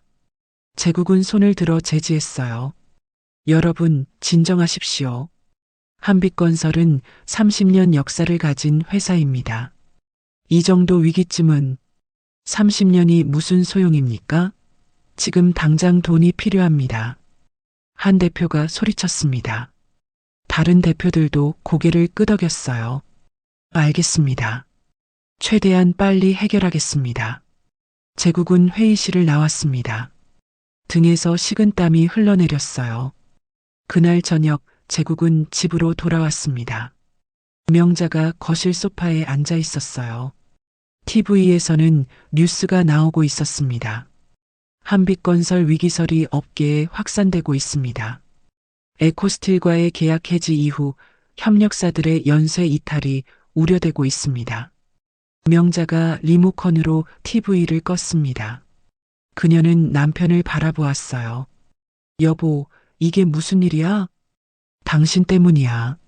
제국의 목소리가 차갑게 식었습니다. 명자는 깜짝 놀랐어요. 결혼식에서 민호 뺨을 왜 때렸어? 그 사람 어머니가 누군지 알고나 그랬어? 나는 몰랐어. 고물상이라고 했잖아. 고물상이 아니라 에코스틸 회장이야. 3조 원 매출 회사의 회장이라고. 명자의 얼굴이 하얗게 질렸습니다. 그럼 우리 회사는 망하게 생겼어. 당신 때문에. 제국은 소파에 주저앉았습니다. 머리를 감싸쥐었어요. 명자는 아무 말도 할 수 없었습니다. 다음 날 더 나쁜 소식이 전해졌습니다. 검찰이 한빛건설에 대한 수사에 착수한 거예요. 에코스틸이 제보한 내용이었습니다. 한빛건설이 하도급 업체에 부당하게 공사비를 지연 지급했다는 혐의였어요. 회장님, 검찰 수사관들이 왔습니다. 비서가 황급히 알렸습니다. 제국은 자리에서 일어났어요. 다리가 후들거렸습니다. 검찰 수사관들이 사무실로 들어왔습니다. 그들은 영장을 보여주며 말했어요. 압수수색 영장입니다. 협조해 주시기 바랍니다. 제국은 무너지는 기분이었습니다. 회사 곳곳에서 서류가 압수되고 컴퓨터가 포렌식 조사를 받았어요. 직원들은 불안한 표정으로 지켜보고 있었습니다. 그날 저녁 뉴스는 한빛건설 소식으로 도배되었습니다. 한빛건설 압수수색, 검찰 하도급 대금 지연 혐의 수사, 한빛건설 주가 급락, 하루 만에 30% 하락, 협력사들 잇따라 이탈, 한빛건설 공사 현장 올스토. 제국은 TV를 끄고 창밖을 바라보았습니다. 강남의 야경이 펼쳐져 있었어요. 화려한 불빛들. 하지만 그의 눈에는 아무것도 보이지 않았습니다. 명자가 옆에 앉았습니다. 그녀의 눈은 붉게 충혈되어 있었어요. 여보, 우리 어떻게 돼? 모르겠어. 정말 모르겠어. 제국의 목소리는 떨렸습니다. 30년 동안 쌓아온 모든 것이 일주일 만에 무너지고 있었어요. 내가 잘못했어. 내가. 명자의 목소리가 울먹였습니다. 제국은 아무 말도 하지 않았어요. 이미 늦었습니다. 그날 밤 제국은 민호에게 전화를 걸었습니다. 한참 후에 민호가 전화를 받았어요. 민호군. 네, 장인어른. 미안하네. 정말 미안해. 제국의 목소리는 떨렸습니다. 우리가 잘못했어. 자네 어머님께, 자네한테 용서를 구하고 싶네. 부탁이야. 어머님께 한 번만 더 기회를 달라고 전해줄 수 있나? 민호는 잠시 침묵했습니다. 그리고 조용히 말했어요. 죄송합니다. 그건 제가 결정할 수 있는 일이 아닙니다. 제국은 전화를 끊었습니다. 그는 창밖을 바라보며 한숨을 쉬었어요. 모든 게 끝나가고 있었습니다. 2025년 8월 말 2달이 지났습니다. 명자는 작은 방 창문으로 밖을 바라보았어요. 좁은 골목길이 보였습니다. 빨래가 줄에 걸려 있었고 낡은 자전거가 벽에 기대어 있었어요. 이곳은 강남이 아니었습니다. 서울 외곽의 허름한 빌라였어요. 2층 작은 방 하나, 화장실과 부엌이 딸린 원룸형 구조였습니다. 평수로 치면 10평도 안 될 거였어요. 명자는 거울을 보았습니다. 화장기 없는 얼굴이 비쳤어요. 눈 밑에는 다크서클이 깊었고 머리카락은 부스스했습니다. 예전에는 매일 아침 미용실에 가서 머리를 손질했었어요. 이제는 그럴 여유도 마음도 없었습니다. 거실 겸 침실로 나오자 제국이 소파에 앉아 신문을 보고 있었습니다. 구직난을 펼쳐놓고 있었어요. 60에 가까운 나이에 일자리를 찾는다는 게 쉬울 리 없었습니다. 오늘도 면접가? 명자가 물었습니다. 제국은 고개를 끄덕였어요. 응. 오전 10시에 약속 잡았어. 어디? 작은 건설 자문회사야. 월급은 300만 원 정도래. 300만 원. 예전에 제국이 한 달에 쓰던 돈보다 적었습니다. 하지만 이제는 그마저도 감사해야 할 금액이었어요. 2달 전 한빛건설은 법정 관리에 들어갔습니다. 회사 자산은 모두 경매에 넘어갔어요. 제국이 가진 주식도 휴지 조각이 되었습니다. 회사에서 받을 수 있는 돈은 한 푼도 없었어요. 강남 아파트는 은행에 넘어갔습니다. 대출금을 갚지 못해 경매로 넘어간 거였어요. 명자가 아끼던 가구들, 명품 가방들 모두 경매로 팔렸습니다. 남은 건 몇 벌의 옷과 생활용품 뿐이었어요. 여보, 아침 먹어. 명자는 작은 식탁에 밥과 김치를 내놓았습니다. 예전에는 가정부가 차려주던 식사였어요. 이제는 직접 해야 했습니다. 처음에는 밥도 제대로 못 지었어요. 하지만 이제는 조금 익숙해졌습니다. 제국이 밥을 먹으며 말했습니다. 소연이한테 연락해 봤어? 아니. 명자는 고개를 저었습니다. 소연에게 연락할 용기가 없었어요. 결혼식 이후로 소연은 민호와 동탄에서 살고 있었습니다. 명자는 딸에게 한 번도 연락하지 못했어요. 창피했습니다. 자신이 그렇게 무시하던 동탄 집에서 딸이 살고 있다는 게, 그리고 자신은 이제 그보다 더 작은 월세방에 사는 처지가 되었다는 게, 연락해봐. 딸이잖아. 어떻게 연락해? 내가 무슨 말을 해? 명자의 목소리가 떨렸습니다. 눈물이 날 것 같았어요. 제국은 더 이상 말하지 않았습니다. 그도 소연에게 연락하지 못하고 있었어요. 미안함과 창피함 때문이었습니다. 제국이 출근 준비를 하고 나가자 명자는 혼자 남았습니다. 좁은 방 안은 고요했어요. 명자는 창밖을 바라보았습니다. 맞은편 건물에서 아이들 소리가 들렸어요. 명자는 서랍을 열었습니다. 오래된 사진 한 장이 있었어요. 소연의 어릴 적 사진이었습니다. 강남 아파트 거실에서 찍은 사진이었어요. 소연은 웃고 있었고 명자도 웃고 있었습니다. 그때는 행복했어요. 명자는 사진을 가슴에 안았습니다. 눈물이 흘러내렸어요. 모든 게 자신의 잘못이었습니다. 허영심 때문에, 체면 때문에 딸의 행복을 망쳤어요. 그리고 자신의 인생도 망쳤습니다. 오후가 되자 문자 하나가 왔습니다. 소연이었어요. 엄마, 괜찮으세요? 시간 되실 때 전화 주세요. 짧은 문자였지만 명자는 한참을 바라보았습니다. 딸이 자신을 걱정하고 있었어요. 그런 딸에게 자신은 뭘 해줬을까? 명자는 휴대폰을 들었지만 전화를 걸지 못했습니다. 저녁이 되어 제국이 돌아왔습니다. 표정이 어두웠어요. 면접 어땠어? 떨어졌어. 제국은 소파에 주저앉았습니다. 한숨을 쉬었어요. 나이가 많다고 하더라. 그리고 한빛건설 출신이라는 게 문제래.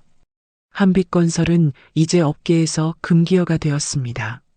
법정 관리에 들어간 회사 출신이라는 낙인이 찍힌 거예요. 아무도 제국을 쓰려 하지 않았습니다. 그럼 어떻게 해? 명자의 목소리가 떨렸습니다. 지금 가진 돈은 500만 원도 안 됐어요. 월세가 50만 원이었습니다. 생활비까지 합치면 석 달도 버티기 힘들었어요. 계속 알아봐야지. 다른 방법이 없어. 제국의 목소리는 지쳐 있었습니다. 그날 밤 명자는 잠들지 못했습니다. 천장을 바라보며 생각했어요. 자신이 무엇을 잘못했나? 어디서부터 잘못된 걸까? 결혼식 날이 떠올랐습니다. 민호의 뺨을 때린 순간, 그 순간으로 모든 게 바뀌었어요. 아니, 그 전부터 잘못되고 있었습니다. 민호를 무시하고 영숙을 업신여기고 고물상이라고 비웃었던 모든 순간들. 명자는 눈물을 흘렸습니다. 이제야 깨달았어요. 사람을 직업으로 판단하면 안 된다는 걸. 겉으로 보이는 것만으로 사람을 평가하면 안 된다는 걸.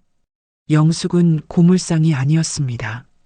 3조 원 기업의 회장이었어요. 하지만 그것도 중요하지 않았습니다. 중요한 건 영숙이 평생 아들을 위해 희생하며 살아왔다는 거였어요. 그 마음이 진짜였습니다. 명자는 자신이 딸을 위한다고 생각했습니다. 하지만 사실은 자신의 체면을 위한 거였어요. 주변 사람들에게 어떻게 보일지만 걱정했습니다. 딸의 진짜 행복은 생각하지 않았어요. 다음 날 아침 명자는 결심했습니다. 소연에게 전화를 걸기로요. 손이 떨렸습니다. 여러 번 번호를 누르다가 지웠어요. 마침내 용기를 내어 통화 버튼을 눌렀습니다. 여보세요? 소연의 목소리가 들렸습니다. 밝고 따뜻한 목소리였어요. 소연아, 엄마야. 엄마. 소연의 목소리가 떨렸습니다. 엄마, 어떻게 지내세요? 응. 그냥. 명자는 말을 잇지 못했습니다. 목이 메었어요. 소연아, 미안해. 정말 미안해. 엄마, 내가 잘못했어. 민호한테, 민호 어머니한테, 그리고 너한테. 다 내가 잘못했어. 명자의 눈물이 흘러내렸습니다. 소연도 울고 있었어요. 괜찮아요, 엄마. 다 괜찮아요. 괜찮지 않아. 나는 내 행복을 망쳤어. 내 허영심 때문에. 엄마, 저 행복해요. 민호랑 잘 살고 있어요. 소연의 말에 명자는 더 울었습니다. 딸이 행복하다니. 자신이 그렇게 무시하던 환경에서 딸이 행복하다니. 엄마도 이제 알았어. 중요한 게 뭔지. 진짜 행복이 뭔지. 소연아, 민호한테 잘해줘. 그 친구 정말 좋은 사람이야. 내가 몰라봤어. 네, 엄마. 그리고 민호 어머님께 죄송하다고 전해줘. 용서를 구하고 싶다고. 네, 전할게요. 전화를 끊고 명자는 한참을 울었습니다. 후회와 슬픔이 북받쳐 올랐어요. 하지만 동시에 조금은 마음이 가벼워졌습니다. 딸에게 사과했으니까요. 제국이 돌아왔을 때 명자가 말했습니다. 여보, 나 일자리 알아볼래. 당신이? 응, 나도 일해야지. 우리 둘이서 돈 벌어야 살 수 있어. 명자는 처음으로 현실을 받아들이고 있었습니다. 더 이상 과거의 화려함을 붙잡을 수 없었어요. 이제는 새로운 삶을 살아야 했습니다. 제국은 아내를 바라보며 고개를 끄덕였습니다. 두 사람은 서로를 안았어요. 모든 걸 잃었지만 아직 서로는 남아 있었습니다. 그것만으로도 다시 시작할 수 있었어요. 2025년 12월, 반년이 흘렀습니다. 동탄 아파트 거실에는 따뜻한 햇살이 들어왔어요. 민호는 소파에 앉아 노트북으로 업무 보고서를 작성하고 있었습니다. 재택근무를 하는 날이었어요. 부엌에서는 소연이 점심을 준비하고 있었습니다. 국 끓이는 냄새가 집 안가득 퍼졌어요. 평범하고 소소한 일상이었습니다. 하지만 민호에게는 이보다 행복한 순간이 없었어요. 여보, 밥 먹어. 소연이 식탁에 음식을 차렸습니다. 된장찌개, 김치, 계란말이. 화려하지 않았지만 정성이 담긴 식사였어요. 고마워. 민호는 자리에 앉았습니다. 소연도 마주 앉았어요. 두 사람은 밥을 먹으며 이야기를 나눴습니다. 오늘 오후에 어머님 오신다며? 응. 3시쯤 오신대. 민호는 고개를 끄덕였습니다. 어머니 영숙이 가끔 동탄에 들렀어요. 며느리가 궁금하고 아들이 잘 지내는지 확인하고 싶어서였습니다. 오후 3시가 되자 초인종이 울렸습니다. 민호가 문을 열자 영숙이 서 있었어요. 손에는 과일 바구니를 들고 있었습니다. 어머니 오셨어요. 응, 민호야. 영숙은 집 안으로 들어왔습니다. 여전히 검소한 옷차림이었어요. 작업복은 아니었지만 화려하지 않은 평범한 옷이었습니다. 어머님, 어서 오세요. 소연이 반갑게 맞이했습니다. 영숙은 며느리를 보며 미소 지었어요. 소연아, 얼굴이 좋아졌네. 행복한가 봐. 네, 어머님. 정말 행복해요. 소연의 대답은 진심이었습니다. 처음에는 걱정도 많았어요. 동탄으로 이사 오고 어머니와의 갈등도 있었고, 하지만 지금은 정말 행복했습니다. 민호와 함께 있다는 것만으로도요. 세 사람은 거실에 앉아 차를 마셨습니다. 영숙이 집안을 둘러보며 말했어요. 집이 참 포근하구나. 너희가 잘 꾸며놨어. 감사합니다, 어머님. 민호는 어머니를 바라보았습니다. 영숙은 여전히 에코스틸 회장이었지만 일상에서는 평범한 어머니였어요. 민호 앞에서는 항상 그랬습니다. 어머니, 요즘 회사는 어때요? 바빠. 새 프로젝트가 많아서. 근데 좋아. 일하는 게 즐거워. 영숙은 웃었습니다. 그녀는 평생 일하며 살아온 사람이었어요. 일하는 것이 그녀의 삶이었습니다. 어머니, 무리하지 마세요. 괜찮아. 나는 일할 때가 제일 행복해. 영숙의 눈빛은 밝았습니다.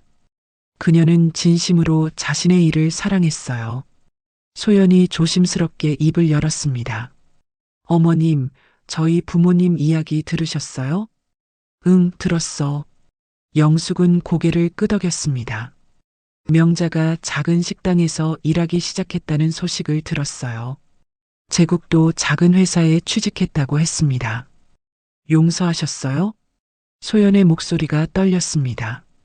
영숙은 며느리를 바라보았어요. 용서는 이미 했어. 그분들도 많이 힘들었을 거야. 감사합니다, 어머님. 소연의 눈에 눈물이 고였습니다.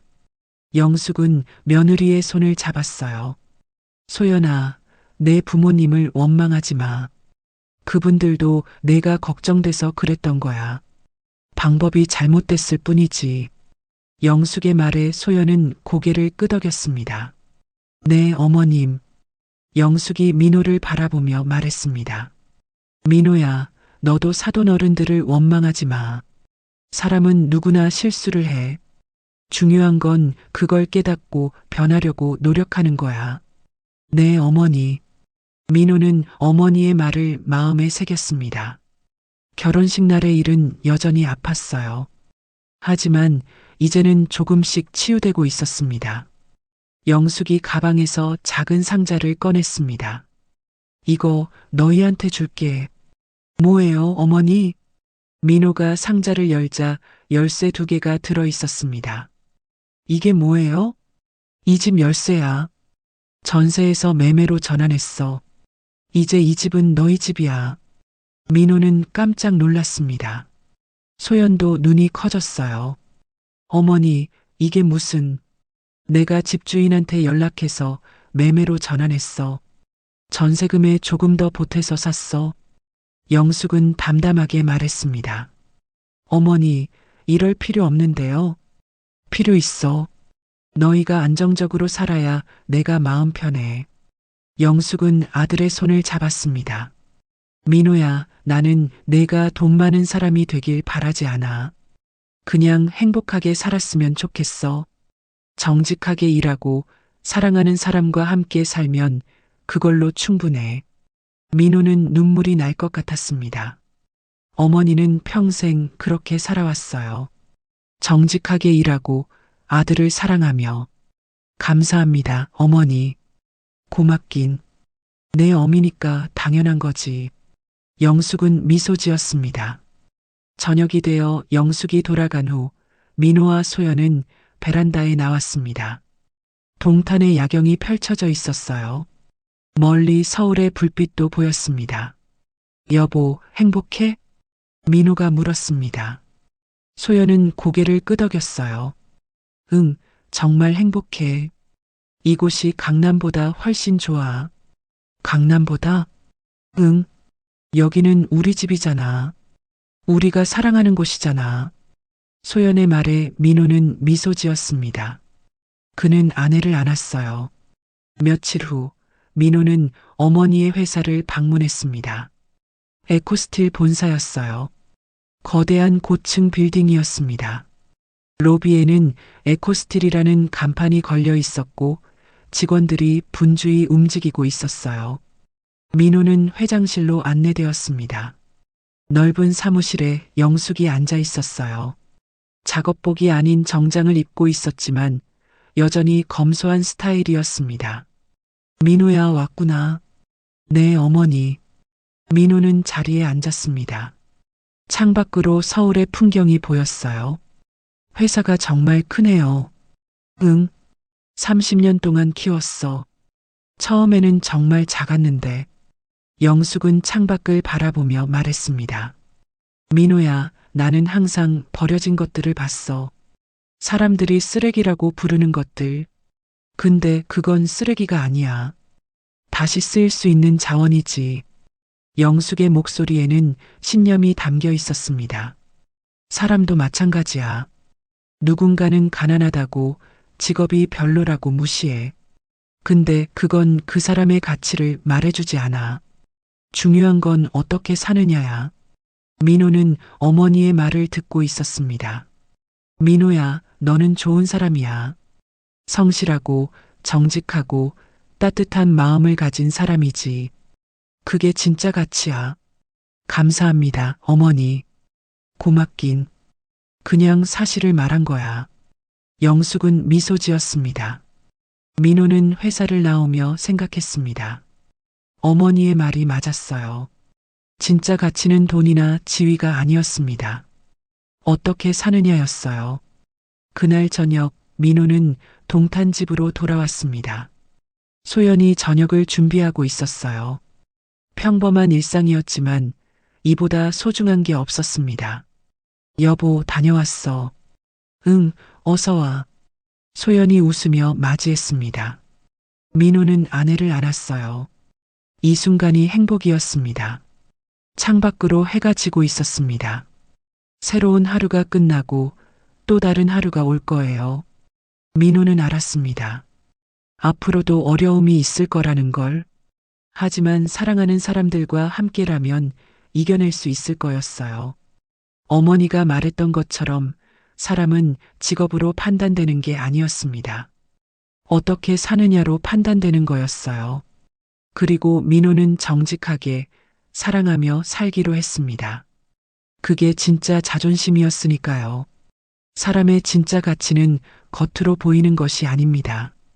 직업도 재산도 지위도 아니에요. 어떻게 살아가느냐, 누구를 사랑하느냐, 그 마음이 진짜였습니다. 민호의 어머니는 평생 그렇게 살았고 결국 그 당당함이 모든 것을 지켜냈어요. 허영심은 한순간에 무너지지만 진심으로 쌓은 삶은 결코 무너지지 않습니다. 오늘도 시청해 주셔서 감사합니다. 노을빛처럼 따뜻한 하루 되시길 바라며 노을빛 인생이었습니다.